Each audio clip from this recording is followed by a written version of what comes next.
હવે આપણે કેટાલિસ્ટ વિશે જોતા હતા ને, તો કેટાલિસ્ટની અંદર આપણે કેટાલિસ્ટની ડેફિનેશન જોઈતી, પછી કેટાલિસ્ટ છે એના પ્રકારો જોયા હતા. તો કે પ્રકારો કેટલા ટાઈપના હતા? મેઇનલી બે, હોમોજીનિયસ કેટાલિસ્ટ અને હિટ્રોજીનિયસ કેટાલિસ્ટ. હોમોજીનિયસ કેટાલિસ્ટ કોને કહેવાય? તો કે જે કેટાલિસ્ટમાં રિએક્ટન્ટ અને કેટાલિસ્ટ આ બેની અવસ્થા સરખી હોય એને કહેવાય હોમોજીનિયસ, અને રિએક્ટન્ટ અને કેટાલિસ્ટની અવસ્થા અલગ અલગ હોય એને કહેવાય હિટ્રોજીનિયસ કેટાલિસ્ટ. હવે આપણે આટલું જોયું, તો આગળ આપણે નેક્સ્ટ કેટાલિસ્ટમાં શું છે એ જોઈએ. કેટાલિસ્ટ છે એ કેવી કેવી જુદી જુદી ખાસિયતો ધરાવે, તો કેરેક્ટેરિસ્ટિક્સ ઓફ કેટાલિટિક રિએક્શન. હવે એમાં સૌથી પહેલું છે શું છે? તો કે અ કેટાલિસ્ટ રિમેન્સ અનચેન્જ્ડ ઇન માસ. હવે જુઓ, કેટાલિસ્ટનો જથ્થો છે એ કેવો રહેવો જોઈએ? તો કે પ્રક્રિયા દરમિયાન આપણે જેટલો કેટાલિસ્ટ એડ કર્યો હોય એટલા પ્રમાણમાં કેટાલિસ્ટ આપણને કેવો મળી જવો જોઈએ? પાછો મળી જવો જોઈએ. હવે એની સેકન્ડ છે, a small quantity of catalyst is generally needed to produce almost unlimited reaction.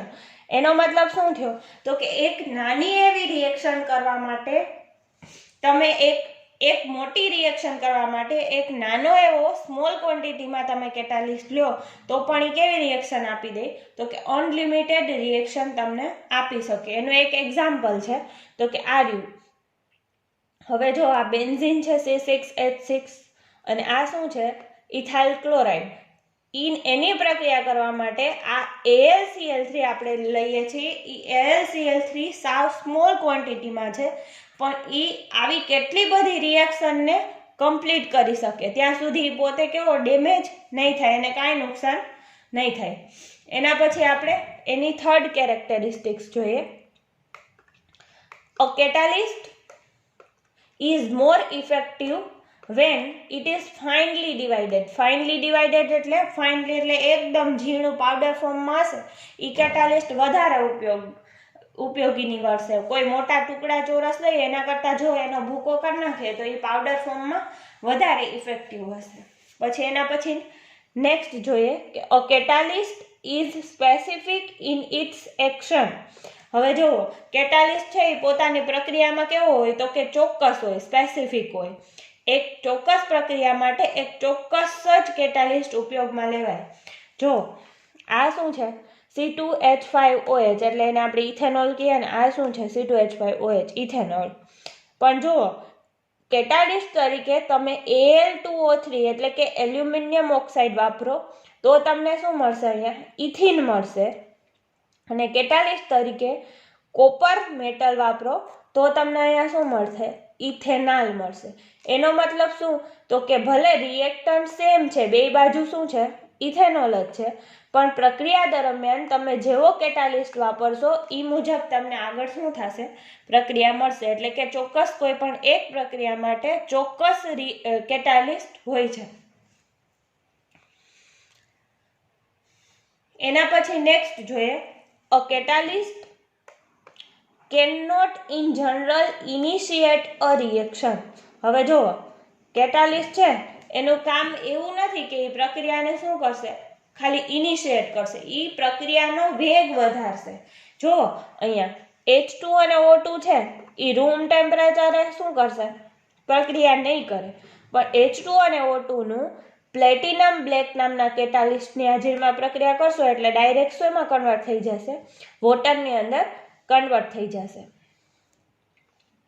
હવે એના પછી next, a catalyst does not affect the final position of equilibrium although it shorten the time required to establish the equilibrium. હવે જુઓ, આ બહુ interesting વસ્તુ છે.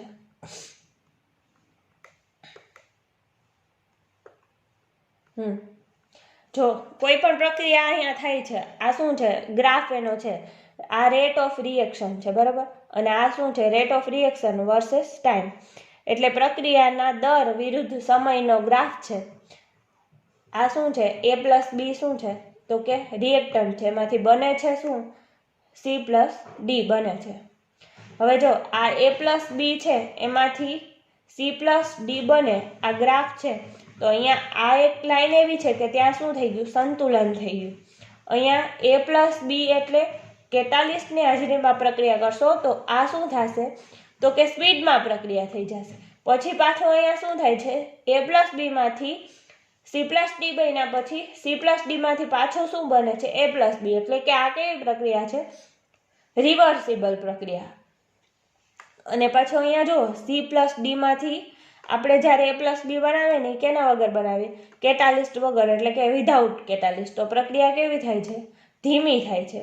પણ એક સમય એવો આવે છે કે ત્યારે અહીંયા તમે ભલે ને આ કેટાલિસ્ટની હાજરીમાં પ્રક્રિયા કરી હોય કે કેટાલિસ્ટ વગર પ્રક્રિયા કરી હોય, આ એક સમય એવો આવે છે કે જ્યારે પ્રક્રિયા કેવી થઈ જાય છે, સંતુલનમાં થઈ જાય છે. હવે આપણે એના પછી નેક્સ્ટ જોઈએ, change of temperature.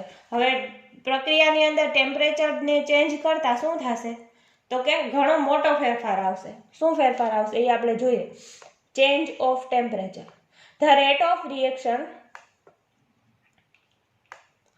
increase up to the certain point and then gradually decrease. હવે જો એક સમય એવો આવશે કે ટેમ્પરેચર વધારતા જાય તો પ્રક્રિયા છે એમાં શું થાય, તો કે એના રેટ ઓફ રિએક્શનમાં વધારો થતો જાય. પણ સતત આપણે ટેમ્પરેચર વધારતા જઈએ તો પછી એક સમય એવો આવશે કે ત્યારે શું થશે, પ્રક્રિયામાં ટેમ્પરેચરમાં વધારો થવાની બદલે શું થઈ જશે, ટેમ્પરેચર સાથે પ્રક્રિયાના રેટમાં ઘટાડો થવા માંડશે. તો જોઈએ એક કે the rate of reaction is maximum at a particular temperature and this temperature is optimum temperature.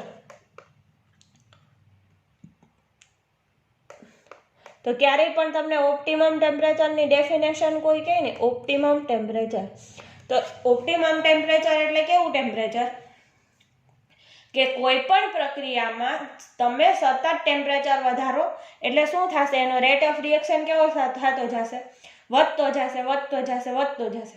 પણ એક એવું પર્ટિક્યુલર ટેમ્પરેચર, ચોક્કસ ટેમ્પરેચર કે જ્યારે રેટ ઓફ રિએક્શન કેવું હશે, મેક્સિમમ હશે, અને પછી એના પછી આગળ જતા રેટ ઓફ રિએક્શન વધશે ને એની બદલે શું થવા માંડશે, ઘટવા માંડશે. તો એને શું કહેવાય, તો કે એને કહેવાય ઓપ્ટિમમ ટેમ્પરેચર. હવે એના પછી આપણે નેક્સ્ટ જોઈએ ક્લાસિફિકેશન ઓફ કેટાલિસ્ટ. હવે આની તો આપણને કેરેક્ટરિસ્ટિક્સ તો મેં તમને 7 કીધી, એ ખબર પડી ગઈ તમને. હવે ક્લાસિફિકેશન ઓફ કેટાલિસ્ટ સૌથી મોસ્ટ આઈએમપી ક્વેશ્ચન, અને આ દર વખતે પૂછાય જ છે. ક્લાસિફિકેશન ઓફ કેટાલિસ્ટ કાં તો ઓલું પૂછાય, types of catalyst, homogeneous catalyst અને હિટ્રોજીનિયસ કેટાલિસ્ટ. એ તો બે આપણે જોયા ને એના 3 એક્ઝામ્પલ જોયા. એના સિવાય છે type of classification of catalyst. એ કેટલા પ્રકારના છે પહેલા આપણે એ જોઈ લઈએ. એમાં ફર્સ્ટ ટાઈપ છે કેટાલિટિક પોઈઝન, અથવા એને બીજું શું કહેવાય, એન્ટી કેટાલિસ્ટ. કેટાલિટિક પોઈઝન અથવા એને કહેવાય એન્ટી કેટાલિસ્ટ.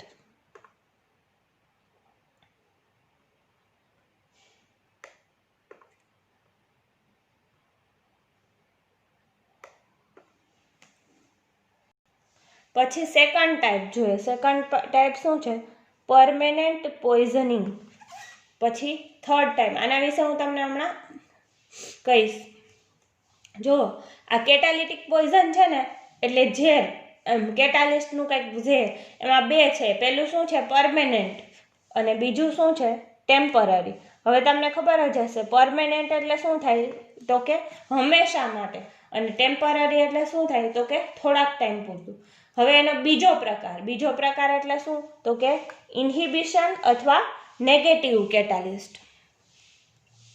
અને એનો ત્રીજો પ્રકાર છે ઓટો કેટાલિસ્ટ. ચોથો પ્રકાર છે કેટાલિટિક પ્રમોટર, અથવા એને બીજું શું કહેવાય, activators. Main classification of catalyst છે, એની અંદર 4 ટાઈપ આપણે જોયા. હવે એ વારાફરતી ચારેય શું કહેવા માંગે છે ને એ જોઈએ. અને આ મોસ્ટ આઈએમપી ક્વેશ્ચન છે, દર વખતે આમાંથી કંઈક ને કંઈક પૂછાય જ છે. તો એમાં સૌથી પહેલું આપણે જોઈએ કેટાલિટિક પોઈઝન અથવા એને કહેવાય એન્ટી કેટાલિસ્ટ. પોઈઝન એટલે શું તો કે ઝેર ટાઈપનું, અને એ પણ શું તો કે કેટાલિસ્ટની કંઈક વિરુદ્ધનું હશે એટલે એને આપણે બીજું અથવા શું કીધું એન્ટી કેટાલિસ્ટ. તો કે એની ડેફિનેશન જોઈએ. Some substances when present in the reactant decrease the efficiency of catalyst. હવે આને શું કહેવાય તો કે જ્યારે કોઈ પણ એવા સબસ્ટન્સ એ આપણા રિએક્ટન્ટની અંદર હાજર હશે કે જે આપણા કેટાલિસ્ટની પ્રક્રિયા કરવાની એફિશિયન્સી છે એમાં શું કરશે ઘટાડો કરશે, એને શું કહેવાય તો કે એને કહેવાય એન્ટી કેટાલિસ્ટ અથવા શું કહેવાય કેટાલિટિક પોઈઝન. એના બે પ્રકાર છે. પહેલું શું છે તો કે આવી વસ્તુ પરમેનન્ટ છે તો એને કહેવાય પરમેનન્ટ પોઈઝનિંગ. પરમેનન્ટ એટલે હંમેશા માટે. જો એની ડેફિનેશન શું છે, if the poisoned catalyst fail to regain its activity even after removing the poison is called the permanent poisoning.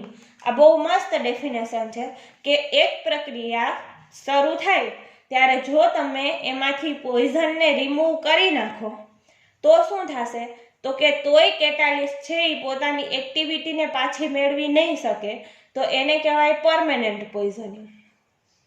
કાંઈક ઝેર જેવું આવી ગયું અને માણસ કોઈ પણ સારા થઈ ગયા તો શું કહેવાય કે સાજા થઈ ગયા ને હવે એની અંદર જે પોઈઝન હતું ઝેર હતું એ રિમૂવ થઈ ગયું, પણ તોય સાજા ન થાય તો શું થયું પરમેનન્ટ માટે એના શરીરની અંદર કંઈક નુકસાન થઈ ગયું.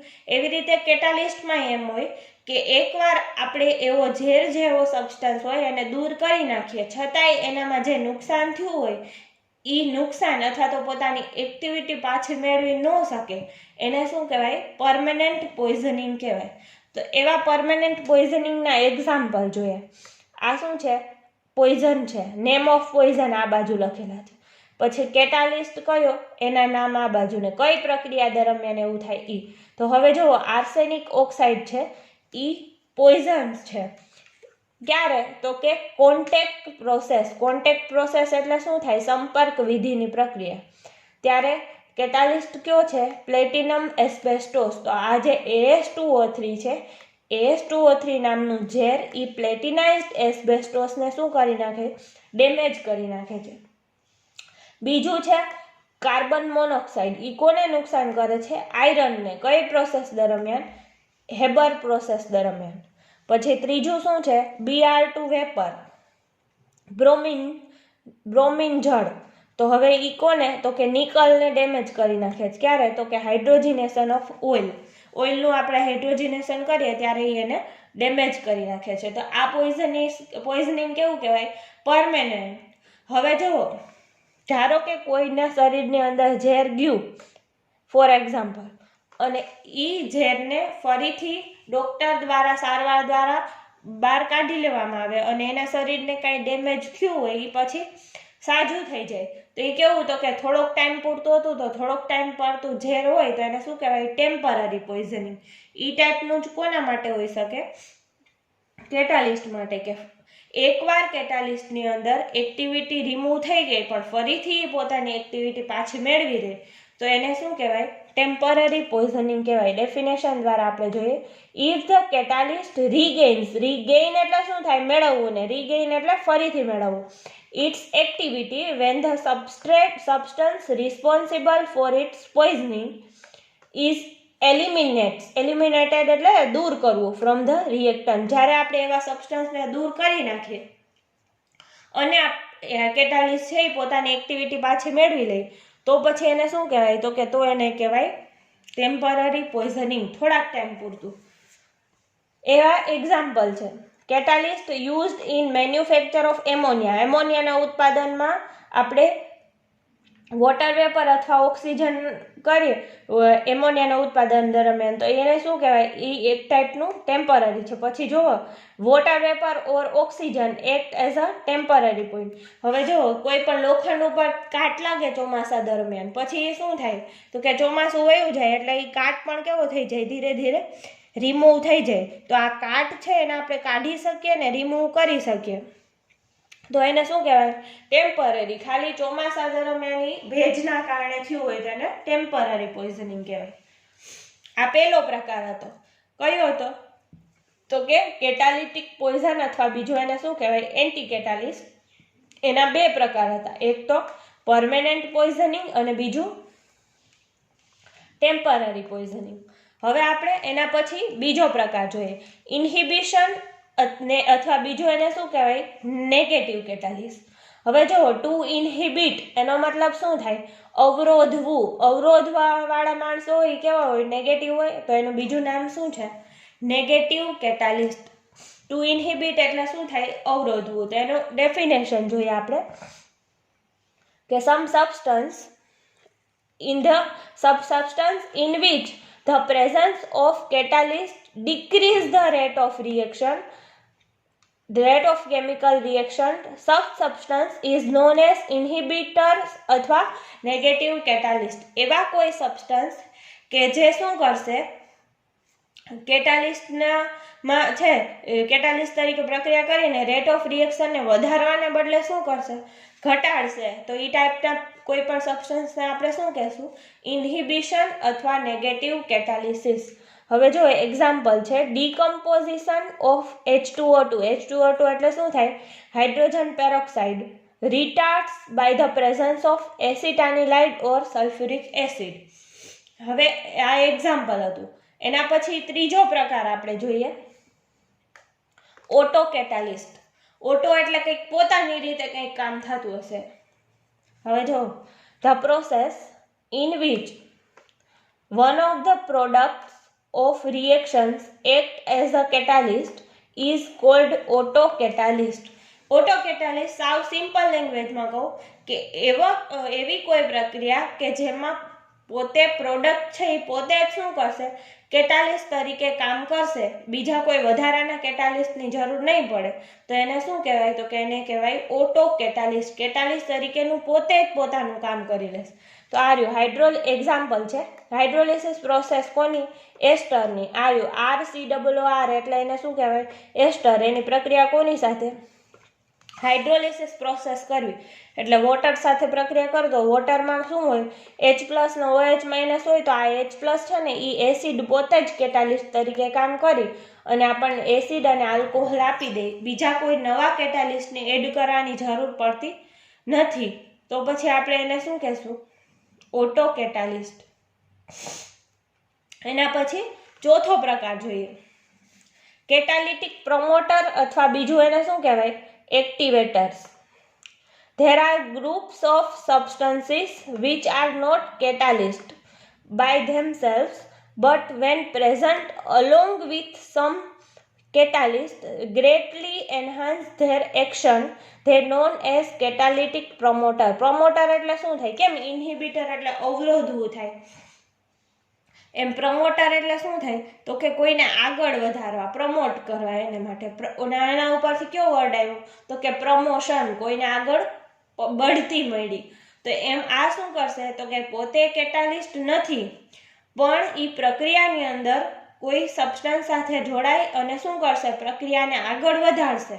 આગળ વધારશે એટલે એને કહેવાય એક્ટિવેટર્સ અથવા કેટાલિટિક પ્રમોટર. તો હવે આવા પ્રમોટરના નામ આપણે જોઈએ. આ બાજુ શું છે? Name of promoter. આ શું છે? કેટાલિસ્ટ. અને કઈ પ્રક્રિયા દરમિયાન? તો કે પ્રોસેસનું નામ. મોલિબ્ડેનમ છે એ પ્રમોટર તરીકે કામ કરશે. કોની સાથે જોડાઈને? આયરન સાથે જોડાઈને. કઈ પ્રક્રિયાની અંદર? તો કે હેબર પ્રોસેસ. એમોનિયા માટેની છે એના માટે. એના પછી નેક્સ્ટ જોઈએ કોપર. કેટાલિસ્ટ આયરન અને પ્રક્રિયા કઈ? Boss process. પછી HCl અથવા વોટર. કેટાલિસ્ટ કયો? AlCl3 અને પ્રક્રિયા શું? આઇસોમરાઇઝેશન ઓફ હાઇડ્રોકાર્બન. હવે આપણે આજે શું જોયું એના વિશે હું તમને થોડીક સામાન્ય રીતે ચર્ચા કરી દઉં.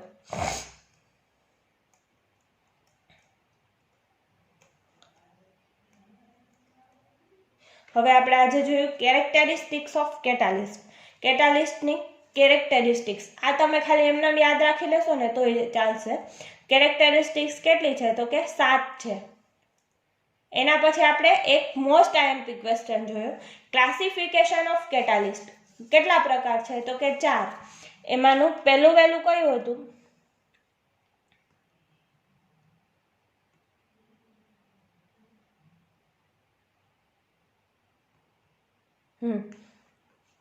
પહેલું વહેલું કેટાલિટિક પોઈઝન, અથવા એને બીજું કહેવાય એન્ટી કેટાલિસ્ટ. એના 2 પ્રકાર, પરમેનન્ટ પોઈઝનિંગ અને ટેમ્પરરી પોઈઝનિંગ. પછી બીજો પ્રકાર એટલે એક ઇન્હિબિશન અથવા નેગેટિવ કેટાલિસ્ટ. પછી ત્રીજું ઓટો કેટાલિસ્ટ. અને ચોથું શું છે? કેટાલિટિક પ્રમોટર અથવા એક્ટિવેટર. તો બધાને આ સમજાઈ ગયું હશે. હવે આપણે આના પછી નેક્સ્ટ લેક્ચરની અંદર કેટાલિસ્ટ વિશે આગળ જોશું કે કેટાલિસ્ટ છે એમાં બીજા કયા કયા પ્રકાર છે એના, અથવા એની એક્ટિવિટી આગળ શું છે, એ કેવી રીતે વર્ક કરે છે. ખાસ તો કેટાલિસ્ટ માટેની આપણે થિયરી છે એનો અભ્યાસ કરીશું. અને જો આ વિડીયોમાં તમને કાંઈ આગળ ન સમજાણું હોય તો તમે ક્વેરી હોય તો તમે મને આમાં હું જે સેન્ડ કરું એ નંબરમાં મેસેજ કરીને પૂછી લેજો, અને રિલેટેડ કાંઈ પણ ક્વેરી હોય તો.